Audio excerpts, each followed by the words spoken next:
വെച്ചാൽ ഒരു കാര്യം പറയാൻ വേണ്ടി വന്നതാണ്. കുറേ പേര് എൻ്റെ കല്യാണം കഴിഞ്ഞു എന്നുള്ളൊരു വീഡിയോസ് എടുത്തിട്ട് ഇങ്ങനെ പറയുന്നുണ്ട്. ഞാൻ ഇൻ്റർവ്യൂവിലും പറഞ്ഞിട്ടുണ്ടായിരുന്നു ബാക്കിയുള്ള കാര്യങ്ങളും. പക്ഷേ ഞാൻ എൻ്റെ യൂട്യൂബ് ചാനലിലോ ഇൻ്റർവ്യൂവിലോ ഏതാ ചെറുക്കൻ ഏതാണെന്ന് ഞാൻ പറഞ്ഞിട്ടില്ല. അപ്പോൾ അതിനെക്കുറിച്ച് കുറച്ച് പറയാനാണ് ഞാൻ വന്നത്. എന്താണെന്ന് പറയാന്ന് വെച്ചാൽ, മെയിനായിട്ട് ഞാൻ എൻ്റെ കല്യാണം കഴിഞ്ഞ ചെറുക്കൻ ഇതാണ് എന്ന് പറഞ്ഞിട്ട് ഞാൻ എൻ്റെ യൂട്യൂബ് ചാനലിൽ ഇട്ടിട്ടില്ല ഇന്നയാളെ. പിന്നെ ഞാനൊരു ഷോർട്ട് വീഡിയോ ഇട്ടിട്ടുണ്ടായിരുന്നു.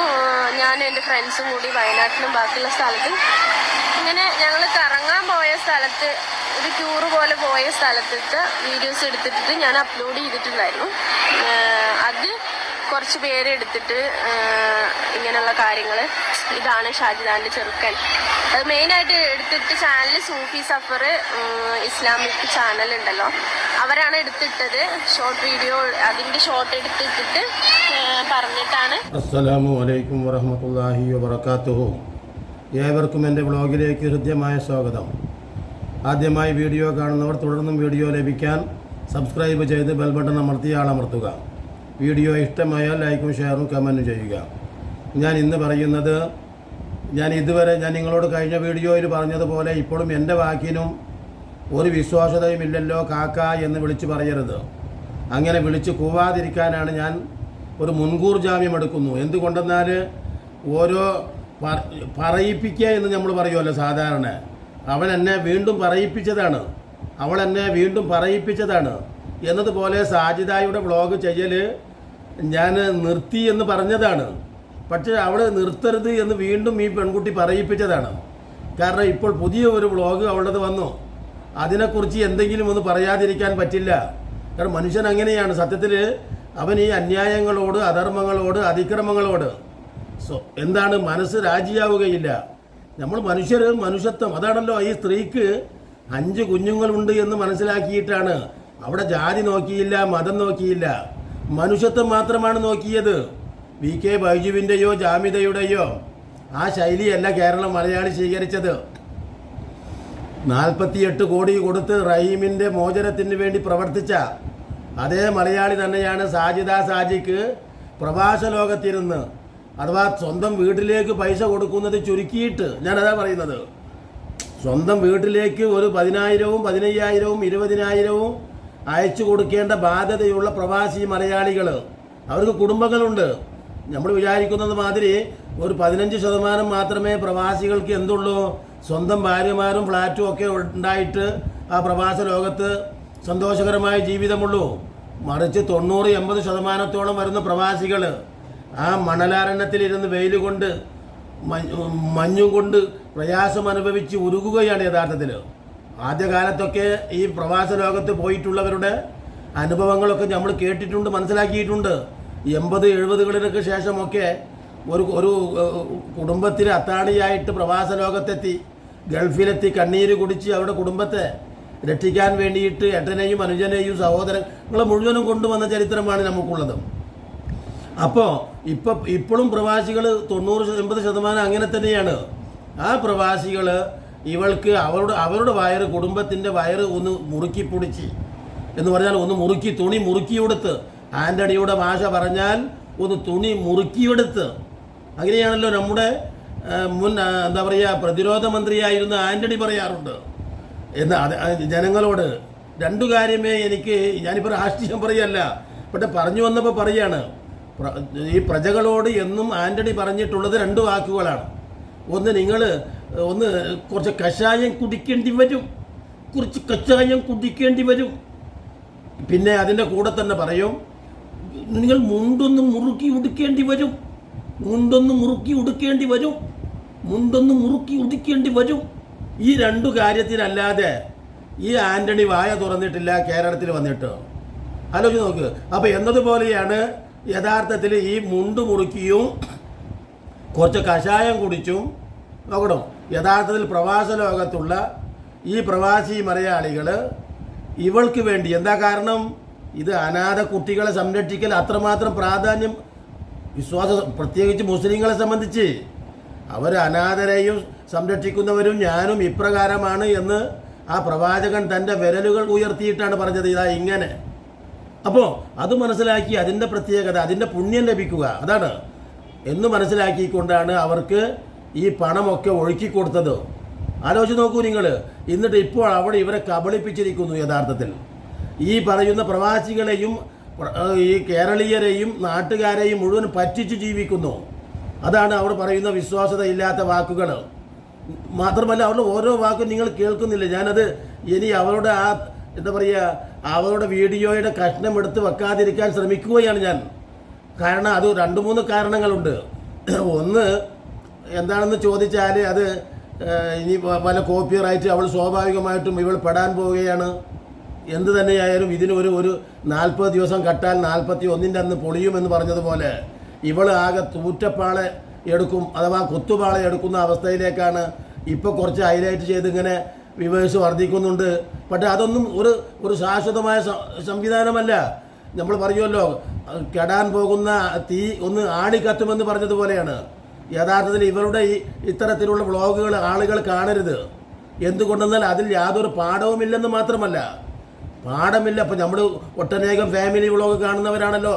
നമ്മളുടെ കൂടുതൽ ആളുകൾക്കും വെറുതെയെങ്കിലും കറി വെക്കുന്നതും ചായ കുടിക്കുന്നതും വിസർജിക്കുന്നതും അപ്പിയിടുന്നതും ഉണ്ണുന്നതും ഒക്കെ മാത്രമാണ് അവരെ എന്തെങ്കിലും വ്ളോഗിൽ ഈ ഞാൻ അവരുടെ ഫാമിലി വ്ളോഗർമാരെ നിന്ദിക്കുകയല്ല.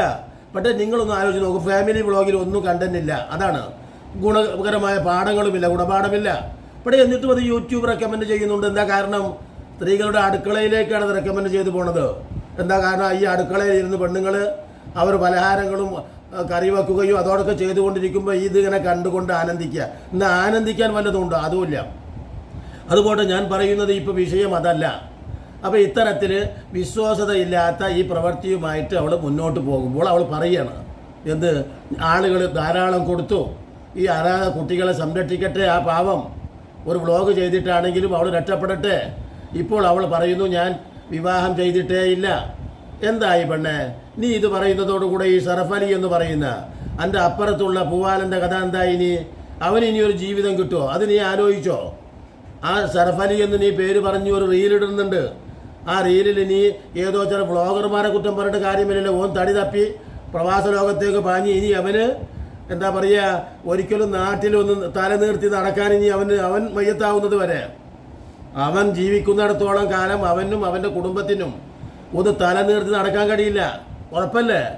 അതോടൊപ്പം തന്നെ ഇപ്പോൾ ഞാൻ ഇൻ്റർവ്യൂക്ക് പോകുന്നു, എനിക്കൊരു ഇൻ്റർവ്യൂ ഉണ്ടെന്നാൽ ഞാൻ അറിഞ്ഞിടത്തോളമോ ഇവളെ സംബന്ധിച്ച് ഒരു ഇൻ്റർവ്യൂക്കും യോഗ്യതയില്ല. കാരണം അവൾ അത്രമാത്രം ഒരു വിദ്യാസമ്പന്നയൊന്നുമല്ല.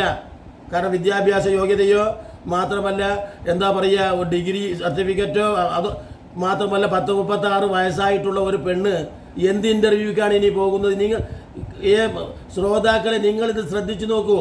അവൾ ഇൻ്റർവ്യൂക്ക് പോകുന്നു, എന്നിട്ട് അവിടെ കുറച്ച് സുഹൃത്തുക്കളുമായിട്ട് ഞങ്ങളൊന്നിങ്ങനെ കറങ്ങിയതാണ്.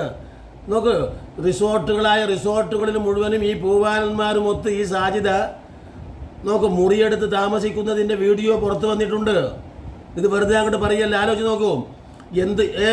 ഞാൻ ചോദിക്കട്ടെ, നിങ്ങളൊക്കെ ആളുകളെ ഈ പാവപ്പെട്ട ആളുകളുടെ പൈസ വാങ്ങിയിട്ട് യൂട്യൂബിൽ നിന്ന് നല്ല പണം കിട്ടിയിട്ട് ഈ പെണ്ണ് അത് മുഴുവനും കണ്ട ലോഡ്ജുകളിലും കണ്ട എന്താ പറയുക റിസോർട്ടുകളിലും കൊണ്ടുകൊടുത്ത് അതിൻ്റെ നമ്മളൊക്കെ പണ്ടത്തെ ആളുകൾ തന്നെ പറയാറുണ്ട്, അധ്വാനിച്ച് പൈസ ഉണ്ടാക്കണം. നോക്കണം, എന്താണ് പണ്ടൊക്കെ പറയുന്ന കാരണന്മാർ പറയും, അതിൻ്റെ അധ്വാനത്തിൻ്റെ വില അറിയണം. അതുകൊണ്ടാണ് നമ്മളൊക്കെ പഴയ ആളുകൾ പറയും, എന്താ പറയുക, തേവുണോൻ, അതാണ് തേവുണോൻ തന്നെ നനക്കണമെന്ന് പറയും. തേവുണോനിക്ക് നനക്കാൻ കഴിയില്ല, എങ്കിലും ആ വാക്കിലൊരു അർത്ഥമുണ്ട്. കാരണം ആ വെള്ളത്തിൻ്റെ വില അറിയേണ്ടത് ഈ തേവുണോൻക്കാണ്. ആ വെള്ളം പൊട്ടിപ്പോകുന്നുണ്ടോ, പൈപ്പ് ഒന്നൊന്ന് പോകുന്നുണ്ടോ എന്നൊക്കെ ആ തേവിക്കൊണ്ടിരിക്കുന്ന ആൾക്ക് അതിൻ്റെ ബുദ്ധിമുട്ട് അറിയുള്ളൂ. അപ്പോൾ 10 ഉറുപ്പിക അധ്വാനിച്ച് ഉണ്ടാക്കേണ്ടതിൻ്റെ ബുദ്ധിമുട്ട് അത് അധ്വാനിച്ചുണ്ടാക്കുമ്പോഴാണ് അറിയുക. അപ്പം ഞാനും ഈ വ്ളോഗിൽ കിടന്ന് പാടുപെടുന്നത് എന്തെങ്കിലും ഒന്ന് കിട്ടാൻ തന്നെയാണ് ശരിക്ക്. അപ്പോൾ എനിക്കറിയാം, എനിക്കത് കിട്ടുന്നേ ഇല്ല. പക്ഷേ അതിൻ്റെ പേരിലൊന്നും അല്ല ഞാനിത് പറയുന്നത്. ഞാൻ നിങ്ങളോട് പറയാണ്, സ്വാഭാവികമായിട്ടും 2 ലക്ഷ്യമുണ്ട്. ഒന്ന്, പ്രധാനമായും ഞാൻ ചെയ്യുന്ന വീഡിയോകൾ ഒരു ഗുണകരമായിരിക്കണം, സമൂഹത്തിന് ഒരു എന്താ പറയുക ഗുണപാഠമുണ്ടായിരിക്കണം, ലോകത്തിന് സന്ദേശമാവട്ടെ എന്നത് വല്ലതും കിട്ടിയെങ്കിലും ഒക്കെ ഇനി റീച്ചില്ലാച്ചിട്ട് നമുക്ക് യാതൊരു പ്രശ്നവുമില്ല. ഞാൻ പറയേണ്ടത് ഞാൻ പറയുക തന്നെ ചെയ്യും. ഞാൻ പറയുന്നത് ഈ അപ്പോൾ അതാണ് ഈ സോഷ്യൽ മീഡിയയിൽ നിന്ന് കിട്ടുന്ന ലക്ഷങ്ങൾ വ്യൂവേഴ്സ് വരുമ്പോൾ ലക്ഷങ്ങളാണ് കിട്ടുന്നത്. അത് മുഴുവനും യാതൊരു വേദനയുമില്ലാതെ ഞാൻ നേരത്തെ പറഞ്ഞതുപോലെ അധ്വാനിച്ചുണ്ടാക്കിയ പണമല്ലല്ലോ. നോക്കണം. അപ്പോൾ ഈ ഓരോ മാതാപിതാക്കൾക്ക് ഒരു കഞ്ഞിവെള്ളം പോലും കുടിക്കാതെ സമ്പാദിച്ചു വെച്ചിട്ടുള്ള സമ്പത്ത് കൊണ്ട് നോക്കണം ഒട്ടനേകം മക്കൾ ആർഭാടപ്രിയരായി നശിപ്പിച്ചു പോണത് കണ്ടിട്ടില്ലേ? അതുകൊണ്ട് തന്നെയാണ് ഈ സാജിദ എന്ന് പറയുന്ന ഈ പെണ്ണിന് ഇപ്പോൾ കിട്ടിയ പണം ആലോചിച്ച് നോക്കി കിട്ടിയത് മനസ്സിലാക്കുകയാണെങ്കിൽ നല്ല ഒരു സുഖസുന്ദരമായ വീട് വെച്ച് ആ കുട്ടികളുമായി താമസിക്കാൻ കഴിയും. അതൊക്കെയാണ് അവനവൻ്റെ കുടുംബം നോക്കി ആ കുട്ടികളെ ഒരു സംവിധാനത്തിലെത്തിച്ച് പഠിപ്പിക്കാൻ ധാരാളം പൈസ വേണോ? അപ്പോൾ അവരൊക്കെ തുടർന്ന് ഇങ്ങനെ മുന്നോട്ട് കൊണ്ടുപോയി എന്താ പറയുക ഒരു കുടുംബിനിയായി ഇനി അവൾക്കൊരു വിവാഹം വേണമെങ്കിൽ അതിനാരാ എതിർക്കുന്നത്? മാന്യമായ രീതിയിൽ ഒരു വിവാഹം ചെയ്ത് അവൾ ചെയ്യുന്ന വ്ളോഗുകൾ അതിൻ്റെ മാന്യതയോടെ ചെയ്ത് അങ്ങനെ ഒട്ടനേകം ഫാമിലി വ്ളോഗർമാരുണ്ടല്ലോ. എല്ലാവർക്കും ഒരു മാതൃകയും പാഠവുമായിട്ട് പോട്ടെ. ആളുകൾ അവളിലേക്ക് സമർപ്പിച്ചത് ഒരു വിശ്വാസതയാണ്. അതോടൊപ്പം തന്നെ ഒരു എന്താ പറയുക അനാഥ കുഞ്ഞുങ്ങളോടുള്ള സ്നേഹമാണ്, വിധവയോടുള്ള സ്നേഹമാണ്.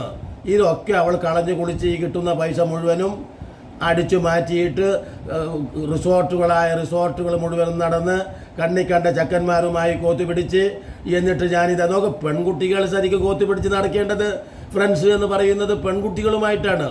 ഞാൻ ഇതുവരെ ജീവിതത്തിൽ ഈ ഇൻ്റർവ്യൂ എന്ന് പറയും. അപ്പോൾ ആളുകൾ എന്ത് വിഡ്ഢിത്തരം പറഞ്ഞാലും അതാണല്ലോ, അവൾ എന്ത് മന്ദത്തരവും വിഡ്ഢിത്തരവും പൊട്ടത്തരവും പറഞ്ഞാലും എൻ്റെ സബ്സ്ക്രൈബേഴ്സും എൻ്റെ വ്യൂവേഴ്സും ഒക്കെ ഇത് അണ്ണാക്ക് തൊടാതെ വിഴുങ്ങുന്നുണ്ട് എന്ന ഒരു വിശ്വാസമാണ് ഈ സ്ത്രീയെ ഇത്തരത്തിലേക്ക് വളരെ എന്താക്കിയത് സാഹചര്യങ്ങൾ. ഞാൻ നേരത്തെ പറഞ്ഞതുപോലെ ഒരു മൂഷിക സ്ത്രീ, അതാണ് ആ മൂഷിക സ്ത്രീ ഇനി വീണ്ടും മൂഷിക സ്ത്രീ എന്ന് പറഞ്ഞതുപോലെ അവൾ ഇതിനൊന്നും അർഹതയല്ല. കാരണം ആളുകളെ ഈ സൗമ്യഭാവം കയ്യിലെടുത്ത് വളരെ സിമ്പതി പിടിച്ചു പറ്റി അവളുടെ വാക്കുകൾ നോക്കണം. ആളുകൾ വീണു പോകുന്ന ഇതേമാതിരി മറ്റൊരു ഉടായ്പ സാധനമാണ് ജസ്ന എന്നു പേരായിട്ട് ഒരു മുസ്ലിം വിരുദ്ധ സ്ത്രീ ഉണ്ട്. ആലോചിച്ച് നോക്കി. ഓള് മുസ്ലിം വിരുദ്ധമൊന്നും ആയിട്ടല്ല, ബട്ട് ഹൈന്ദവരെ പറ്റിച്ച്, അതാണ് ഹൈന്ദവരെ പറ്റിച്ച് റീച്ചുണ്ടാക്കി അവളുടെ സാധനം കണ്ണനെയാണ് എനിക്കിഷ്ടം എന്ന് പറഞ്ഞ് കൊണ്ടുപോയി നടന്ന് ആ സാധനമൊക്കെ ഗുരുവായൂർ ആ ലൊക്കട സാധനം ഒരു 500 റുപ്യേൻ്റെ സാധനം 50,000 റുപ്യക്ക് വിറ്റ് പണമുണ്ടാക്കുകയായിരുന്നു വിശ്വാസത്തിൻ്റെ പേരിൽ. എനിക്ക് കണ്ണനെയാണ് ഇഷ്ടം എന്ന് ഇപ്പുറത്ത് നിന്ന് ഹിന്ദു അല്ലാത്ത ഒരു മുസ്ലിം വിളിച്ചു പറഞ്ഞ് അവളുടെ കയ്യിൽ കണ്ണചിത്രം കാണുമ്പോൾ അവിടെ ഹിന്ദുക്കൾക്ക് സ്വാഭാവികമായിട്ട് തോന്നും പാവപ്പെട്ട ഒരു മുസ്ലിം സ്ത്രീ നമ്മളോട് സ്നേഹമുള്ള, നമ്മുടെ ദൈവങ്ങളെ ആരാധിക്കുന്ന സ്നേഹമുള്ള കെടുക്കട്ടെ അവൾക്ക് 50,000. അതാണ് അവൾ ഗുരുവായൂർ നടയിൽ കുത്തിയിരുന്നിരുന്നത്. ഇപ്പോൾ അതും ഉടായ്പ തിരിഞ്ഞപ്പോൾ അവളിപ്പോൾ അങ്ങോട്ട് പോക്കില്ല. അപ്പോൾ എന്നതുപോലെ ഇവരുടെ ഉടായ്പ ഇപ്പോൾ ലോകത്തിൻ്റെ മുമ്പിൽ മനസ്സിലായി. അതാണ് ഇനി അവൾക്ക് മുന്നോട്ട് പിടിച്ചു പോകാൻ കഴിയരുത്. ഇത്തരത്തിലുള്ള നപുംസകങ്ങൾ നോക്കണം. ആണും പെണ്ണും കെട്ട വർഗങ്ങൾ ഇത്തരത്തിലുള്ള കുറച്ചെങ്കിലും അല്പമെങ്കിലും വിശ്വാസതയുള്ള ഈ സോഷ്യൽ മീഡിയ പ്ലാറ്റ്ഫോമിൽ നിന്ന് നിഷ്കാസനം ചെയ്യപ്പെടണമെന്ന് അഭ്യർത്ഥിച്ചുകൊണ്ട് ഇനിയും നല്ല നല്ല വീഡിയോകളുമായി നിങ്ങളെ കണ്ടുമുട്ടുന്നത് വരെ നിങ്ങൾക്ക് നന്ദി.